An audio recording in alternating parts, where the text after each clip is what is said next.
Okay, let's unpack this chronicle.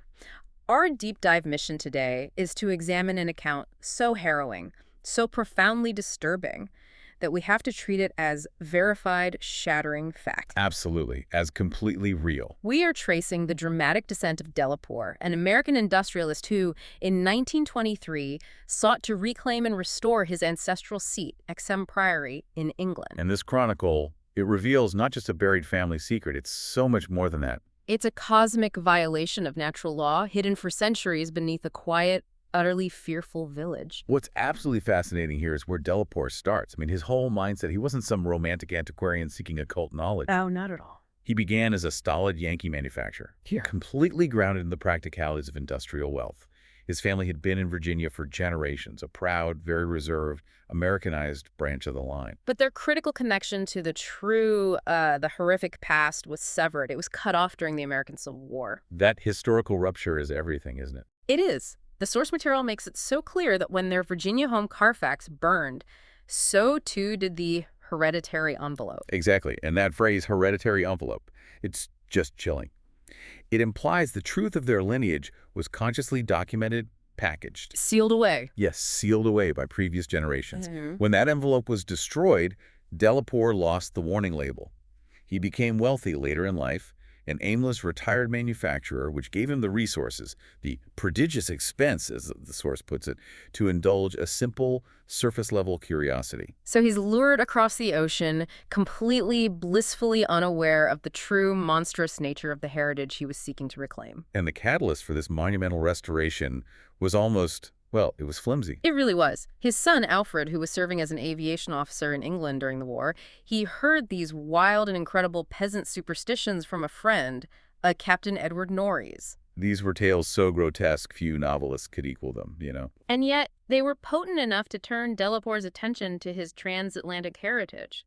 That's what led to the purchase of the priory in 1918. He basically bought a map to his own psychological ruin based on nothing more than local gossip. It's so crucial to understand why this specific location, Exham Priory, was a source of such infamy. It had not been successfully inhabited since 1623. Right, during the reign of James I. And that date marks the great tragedy that drove the family out. Delapour's lineal progenitor, Walter Delapour, the 11th Baron Exham, fled to Virginia after a terrible murder spree. And this is where the villagers' reaction defies all logic. Walter Delapour was denounced as a murderer. I mean, he slaughtered his own father, 3 brothers, 2 sisters, and several servants. A complete bloodbath. Yet the Anchester villagers reacted bizarrely. They largely condoned the bloodshed. They did. They tacitly allowed him to escape. The source material captures the whisperings that he had purged the land of an immemorial curse. Which suggests the townspeople knew exactly what was happening at the priory. They knew, and they saw Walter's bloody, insane act not as a crime against man, but as a violent, necessary cleansing of a deeply rooted evil. The implication is just terrifying, and it instantly shatters the rational framework of the time. Walter didn't flee because he committed murder. Yeah. He committed murder because of a shocking, unspeakable discovery. The sources note he was shaken by some horror greater than that of conscience or the law. His only desire was to exclude the ancient edifice from his sight and memory. So he destroyed his family, fled his home, and severed the line. An attempted severance, at least. Exactly. And that is why we are here. Our mission today is to unpack this source material and track Delapour's journey, this wealthy, rational skeptic to the ultimate horrifying realization of his family's ancient, unspeakable mandate. A journey that concludes with the chaos that seized him and violently ended the Delapour line for good. We have to trace how a man of 20th century industry came to believe in ancestral demons.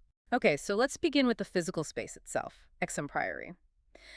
Delapour poured prodigious amounts of money into restoring this shell-like ruin, hoping to reestablish the family name. But right away, the stone itself seemed accursed. It really did. It was signaling the depth of the wrongness from the very start. The priory immediately fought back against his effort. And it did. He was forced to hire outside workmen from a distance because the Anchester villagers held an almost unbelievable fear and hatred of the place. They saw the stone not as history, but as a living entity. A haunt of fiends and werewolves. Exactly. The stone screamed its history, and the local populace who had lived alongside this terror for centuries knew better than to touch it. And the structure itself reveals why. The Priory isn't just a castle or a manor house, it's a terrifying geological record of overlapping horrors, dating back to a time before recorded history. Antiquarians were drawn to it specifically because its architecture was so profoundly composite. The foundation, resting directly on the solid limestone of the precipice, was Druidic or maybe native Cymric. Contemporary with Stonehenge. Contemporary with Stonehenge itself. The sources describe this as a primal foundational site reserved for indescribable rites. We were talking about the deepest layer of human history here, built upon raw, inhuman terror. And then came the Romans, who simply layered their own dread right on top. It's a terrifying illustration of continuity, isn't it? The cult didn't die, it just changed names. Precisely. The cult continued through Roman transference to Silo worship, the Magna Mater. This was the Eastern Earth goddess, whose worship was notoriously brutal. Often involving frenzied music and self-mutilation by her priests. And the focus of Delaporte's later terror, the subcellar, contained unmistakable Roman inscriptions. Div, Opius Magna Mat. The dark worship of the Eastern god, which had been vainly forbidden to Roman citizens, thrived here, right in the foundation. Anchester was a camp of the 3rd Augustan Legion, and the sources suggest that the priests of Cybele simply lived on in the new faith without any real change. They found a perfect home for their hideous practices in that ancient Cymric spot. And that contamination continued, even through the Saxon and monastic eras.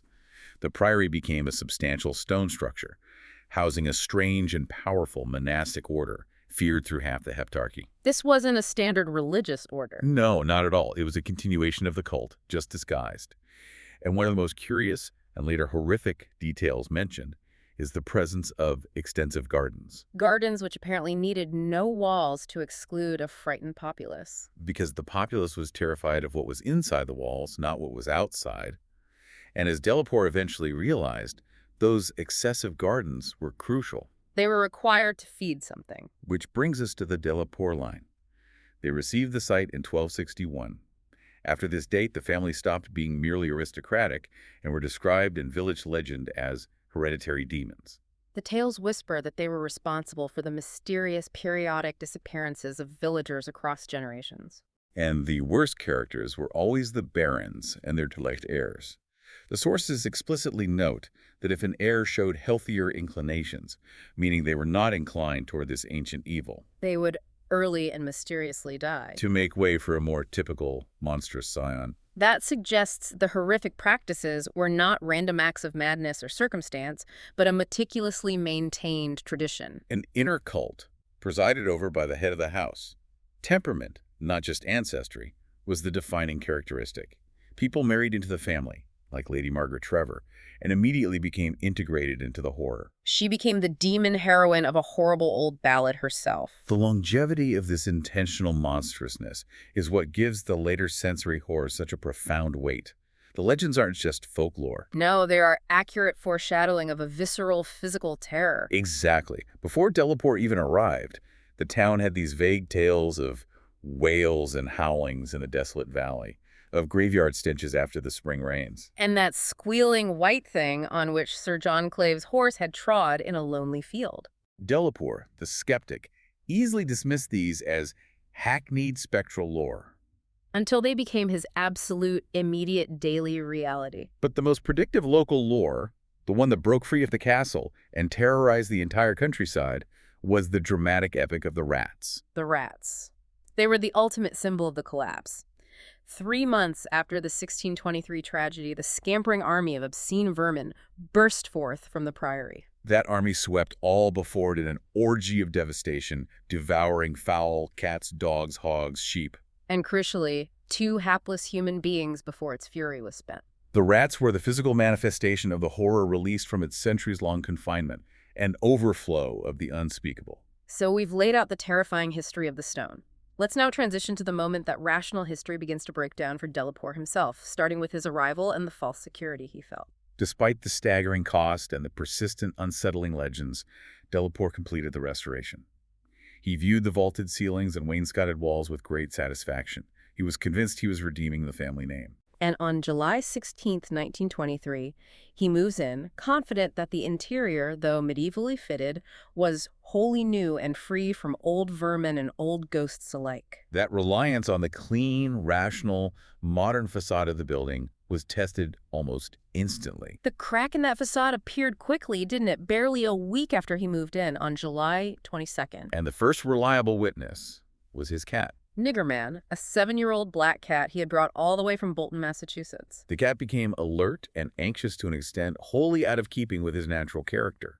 The black cat roved constantly, sniffing and scratching the new oak panels that Delaporte had so proudly installed. Panels that were overlaying the ancient stone. Exactly. The cat was the harbinger of the approaching doom, sensing the hidden reality that human senses were simply too coarse to perceive. And this is the first moment we see Delaporte's skepticism begin to fail. It forces him to accept an abnormal reality just to maintain his rationality. Right. When a servant complains about the generalized restlessness of all the cats, Delaporte dismisses the presence of mice or rats. There had been none for 300 years. So instead of accepting the supernatural, or even accepting the presence of actual rats, which would completely destroy the narrative of his successful restoration, He creates this strange logical dependency. He attributes the cat's behavior to some singular odor or emanation from the old stonework, something imperceptible to human senses. he avoids the ghost story, but his logic already depends on a unique, abnormal, hidden phenomenon operating outside normal human perception. He's already making excuses for the impossible. That denial didn't last long. The sensory assault began in earnest the very first night in his West Tower chamber. Delaporte awoke from a quiet sleep when the cat started violently, 4 feet on his ankles, staring intensely at a seemingly unmarked point on the wall. The focus of the dread was absolute. And then he heard it. The source describes it as a low, distinct scurrying as of rats or mice behind the tapestry. This is the horror, transitioning from invisible emanation to auditory reality. It's the sound of the past returning, heard by the descendant whose bloodline had suppressed it for 3 centuries. The physical conflict that followed highlighted the impossible nature of the sound. Delaporte's cat jumped, tearing down the arras. And it exposed a damp, ancient stone wall, patched meticulously by the restorers. But there was no trace of rodent prowlers. The sound was real. The evidence was absent. And the cat confirmed the sound's reality by its actions, clawing furiously at the floor edge, trying to insert a paw between the wall and the oak. Delaporte was forced to sit up all night, just trapped between his scientific understanding and the unmistakable truth whispered by the stone. He did not sleep again that night. And the following night brought the psychological preparation. It confirmed that the unknown was sinking its claws into his mind, preparing him for the horror to come. He was completely tormented by the most visceral, hideous dreams. These weren't just bad dreams. They were specific, horrific visions detailing the architecture of the unspeakable.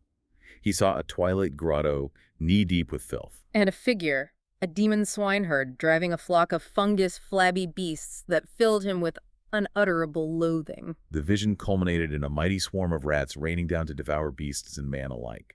It's a terrifying replay of the 1623 incident, but viewed through the lens of ancient, forgotten cult practices. It was from this specific, terrific vision, this deep psychological acceptance of the grotto's filth, that he was violently awakened. And this time there was no doubt or localized sound. The walls on every side of the chamber were alive with nauseous sound, the verminous slithering of ravenous, gigantic rats. The terror was now palpable, physical, and overwhelming. The sound was accompanied by a terrible visual, the hideous shaking of the tapestry, causing the designs to execute a singular dance of death. A final horrifying confirmation that the ancient horror had returned, using the structure of the priory itself as its inescapable conduit. Delaporte's mind was irrevocably cracked. The next morning, the horror escalated from a mere psychological anomaly to something that suggested, well, almost a geological disaster. He descends to his oak-paneled study, assuming the light would scatter the shadows and silence the sound. It did not. The light of day did not make the riot subside. The scurrying and milling continued. What's crucial here is that Delaporte, still attempting to analyze the noise, could assign to their chaotic movements a definite direction. Yes. He realized these creatures, in numbers apparently inexhaustible, were engaged in one stupendous migration from inconceivable heights to some depth conceivably or inconceivably below. This was the sheer, terrifying scale manifesting itself. This wasn't an infestation. It was a mass movement dictated by some vast, unseen, subterranean law. But here is the anomaly that shattered Delaporte's remaining rationality and isolated him utterly. When the servants arrived, disturbed only by the generalized panic of all the cats who had plunged precipitately down to squat, yowling at the subcellar door, They confirmed they had not heard the rats. nothing. The sound, the direction, the sheer noise of the verminous slithering was only audible to Delapore and the felines. This is the definitive moment of breakdown. Mm. Delapore is forced to confront the possibility that either the sounds were spectral or, and this is far worse, That he was biologically or ancestrally linked to the perception of this specific, unique horror. is he going mad? Or is he simply keyed in to a terrible frequency of reality that others are mercifully deaf to? The latter, the source suggests, is the case. Isolated and driven by the certainty that the destination lay below, Delapore and Captain Norris began exploring the Roman-built subcellar. And the inscriptions they found there were classic, confirming the Roman layers save for one particularly chilling detail. The reference to Aetius. The inclusion of Aetius is deeply sinister. Delapore, familiar with classical literature, knew of Catullus, and he knew something of the hideous rites of the Eastern god, whose worship was so intimately mixed with that of Sibyl.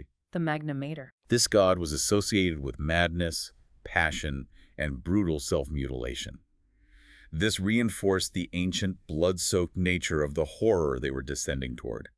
It linked the primal Cymric cult with the later Roman one. They resolved to pass the night there, in that Roman vault deep in the foundation, hoping to observe the source of the migration. And Delapore's subconscious was still processing the horror. He was roused from the same horrific dream of the swineherd and the flabby features of the beasts. Nearly remembering the identity of the swineherd before waking with a scream. And then the phenomenon began again. The babble of scurrying rats returned in the walls. Delapore had convinced himself were solid limestone blocks. And again, Norris heard nothing. Nothing but the cacophony of the terrified cats outside the closed door. Delapore realizes the rats must be burrowing and sliding in water-eaten winding tunnels within the 17th century old Roman walls. But even as the sound retreats, still downward, Norris witnesses the physical reality that solidifies Delapore's claims. His cab, Niggerman, clawing frantically at the large central pre-Roman stone altar. The physical evidence of the subterranean reality comes with what Norris called a trivial circumstance. He noticed the lantern flame was flickering wildly. Due to a draft of air coming indubitably from a crevice between the floor and the base of the altar. This confirmed what Delapore suspected and what the rats were following. A vast, deeper vault existed, unsuspected for centuries, sealed by the massive, immovable pre-Roman altar. The stupendous migration had a gate, and it was now breathing cold air onto their faces. Realizing the immense, terrifying gravity of what they had found, they fled to London. And they gathered a team of 7 eminent men. Sir William Brinton, the famed excavator, Dr. Trask, the anthropologist, and Thornton, the psychic investigator. These were men of science, attempting to impose rational understanding on a violation of natural law. They were about to reveal secrets that were not good for mankind. It's the perfect team to meet the impossible, though, isn't it? The historian, the man of bone, and the man of the spirit. They needed all three to even begin to process the horror. On August 8th, the team of 7 descended back into the subcellar. Using a counterweight system devised by Sir William Brinton, the central altar, the primal seal, was tilted backward. The gate was opened, and what lay revealed was an irreversible psychological collapse waiting to happen, a truth that no man of science could digest. The entrance was a nearly square opening leading down a flight of stone steps, so prodigiously worn that it was little more than an inclined plane at the center. It spoke of centuries of use, and the steps themselves were a chronicle of terror. They were littered with a ghastly array of human or semi-human bones, all gnawed, all in attitudes of panic fear. And Brinton, the man who understood the mechanics of history, made the most shocking observation. The passage, according to the direction of the strokes left by the tooling, must have been chiseled from beneath. The horror was not contained by the surface world. It had been actively working its way upward for centuries, reaching out to its victims. The skulls scattered on the steps suggested utter idiocy, cretinism, or primitive semi-apedom. And this is when the psychic investigator, Thornton, broke. A few steps down, they saw filtered daylight, revealing a twilit grotto of enormous height, stretching away farther than any eye could see. A subterraneous world of limitless mystery. Thornton fainted instantly. Norris simply cried out inarticulately. The sight broke the rational men who witnessed it before they had even reached the floor. The ground itself was a sea of dread, an archive of atrocity. The floor stretched away in an insane tangle of human bones, many articulated in postures of demoniac frenzy. Either fighting off some menace or clutching other forms with cannibal intent. This wasn't merely a burial pit, it was a scene of sustained, active horror. Dr. Trask, the anthropologist, was utterly baffled by the sheer variety and degradation of the skulls. They were a mixture, mostly lower than the Piltdown Man. For those who don't know that specific reference, Piltdown Man was, at the time, considered an example of a very early primitive human ancestor. Right, so for Trask to state that these skulls were lower suggests a race or species so degraded it fell outside the recognized scope of human evolution. Yet they were definitely human. This confirms the most horrifying truth about Delapore's lineage and the mission of the inner cult. Trask was forced to confirm, by examining the skeletal structures, that some of the bone things must have descended as quadrupeds through the last 20 or more generations. A literal enforced devolution, driven by the cult's unspeakable practices, perfected by the Delapores for centuries. And the architectural layers in the grotto explain the family history in sickening detail, providing the practical context for the horror. They found huge stone pens. Some larger than any livestock pen above ground. And they contain the skeletons of the quadruped things, great herds of them, evidently fattened on poisonous and silage from coarse vegetables in huge stone bins older than Rome. And there it is, the purpose of those excessive gardens mentioned in the Priory's history. Delapore realized, with mounting horror, why his ancestors had been so meticulous about their horticulture. They were cultivating the feed for the subterranean herds. The purpose of the herds, as an institutionalized, sustained food supply for the cult, was hideously clear. And the human element was everywhere. Brinton translated the most shocking ritual from the Roman ruin, detailing the diet of the antediluvian cult that the priests of Cybele had adopted. Confirming the continuous ancient tradition of this specific horror, then came the evidence of the Priory's abandonment. Norreys, hardened by the trenches of the war, was devastated by the English building they found down there. It was a low structure, clearly of Saxon origin, but inside it was a butcher shop and kitchen. It contained familiar English implements, cleavers, hooks, tools, and most disturbingly, graffiti as recent as 1610. This was the site whose demon activities Walter de la Poer violently ended in 1623. Walter's murderous rage was clearly not directed at innocents. But at the last practitioners of this sickening trade, he destroyed his family to end the horror. But the true direct horror was reserved for Delapore. He entered the low Saxon building with its row of 10 stone cells designed for permanent captive habitation. 3 still held skeletons of high grade, meaning they were recently devolved humans, clearly members of the aristocratic Delapore family. And on the bony forefinger of one, a skeleton in a posture of high intelligence mixed with utter madness. Delapore found his answer. He found a seal ring with his own coat of arms. The realization was complete and agonizing.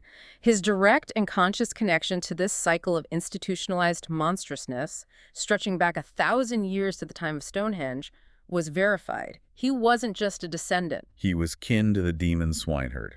With the historical facts established and the personal connection confirmed, the focus of the exploration now shifted to the true Black Infinity, the chasms beyond the grotto. The grotto was merely the staging ground, the kitchen. The pits were the ultimate destination and the source of the persistent dread. And the chasms were the source of the 1623 tragedy.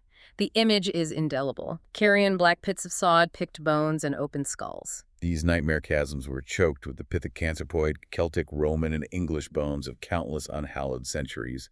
They represented the unending, bottomless hunger of the subterranean horror. And this explains the migration that Delapore alone had heard. The pits, for the first time in centuries, had stopped receiving fresh replenishment after Walter Delapore's act in 1623. This sudden lack of food had driven the ravenous rodent army to turn first on the living herds of starving quadruped things remaining in the pens. And then, in desperation, to burst forth from the priory in that historic orgy of devastation the peasants still feared. This is the moment of Delapore's final psychological collapse. He was musing near a horribly yawning brink one of the bottomless chasms when the reality he had fought so hard to dismiss finally consumed him. He heard the sound again. The eldritch scurrying was back, but now it felt personal. He looked up and saw his old black cat, Niggerman, the animal that had led him into this terror, dart like a winged Egyptian god straight into the illimitable gulf of the unknown.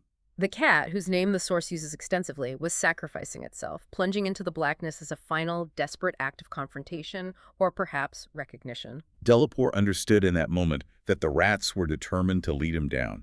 He realized this sound was the eldritch scurrying of those fiend-born rats, beckoning him onto the grinning caverns of Earth's center, where Nyarlathotep, the mad, faceless god, howls blindly. To the piping of two amorphous idiot flute players. And we have to pause here, because this is where the familial horror story breaks the bounds of human history and touches the infinite.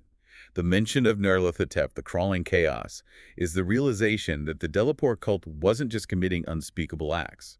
They were serving a cosmic law of utter violation. This is the ultimate terrifying insight.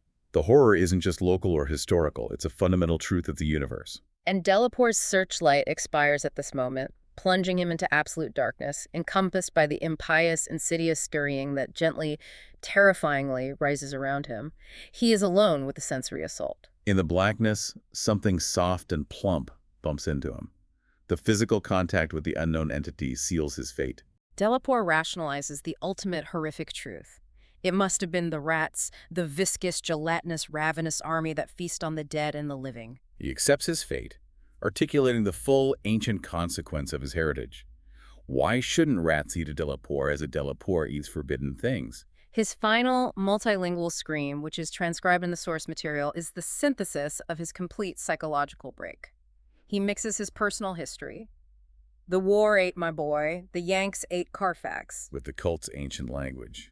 Magna Mater, Atis. He is simultaneously the ruined Yankee, the worshipper of the Eastern god, and the ancient demon. He ends his confession, which is heard by the men above, with violent, murderous intent directed at Norris and Thornton, culminating in incoherent gibberish. He had fully transformed, becoming the demon swineherd he'd previously only dreamed of, driven by the same ravenous hunger that had sustained his family for a millennium. He was found hours later, crouching over the plump, half-eaten body of Captain Norris, with what was described as his own cat leaping and tearing at my throat. The cycle of violence, hunger, and unspeakable lineage had seized him entirely, demanding one final, hideous offering. The horrifying narrative concludes, but the terror persists. Exham Priory was instantly blown up, its foundations obliterated, and all the facts surrounding the discovery. The grotto, the bones, the implements, all of it was rigorously suppressed by the authorities to prevent widespread panic. And Delapore is now confined in a barred, padded room at Hanwell, maintaining his complete innocence regarding the death of Norris. The horror remains, however, not external in the stone, which is now dust, but internal in the mind. He's locked away, yet he still hears the demon rats that race behind the padding in this room and beckon me down to greater horrors than I have ever known. The authorities have destroyed the physical evidence, but they cannot erase the truth that was imprinted on Delapore's soul, that he is a unique receptor of ancient cosmic violation. The source material suggests that the true horror of existence is not merely the unknown, but the continuity of the unspeakable. The ancient, impossible laws governing existence in Exham Priory were not destroyed by time or skepticism, only paused until the next scion arrived. Delapore, a man of modern rationality, faced the ultimate cycle of man and the infinite, and it destroyed him because he was too perceptive. So the provocative thought we leave you with is this. Now that you know the depth of the horror that exists beneath our seemingly solid world, is sanity simply the ability to not hear the scurrying that others, like Delapore, now do? What terrifying reality are we all willfully deaf to, waiting for the moment a draft of air or a flickering light reveals the gate? A reality that only the cats and the truly mad are attuned to. Thank you for joining us on this deep dive into the Chronicle of the Impossible.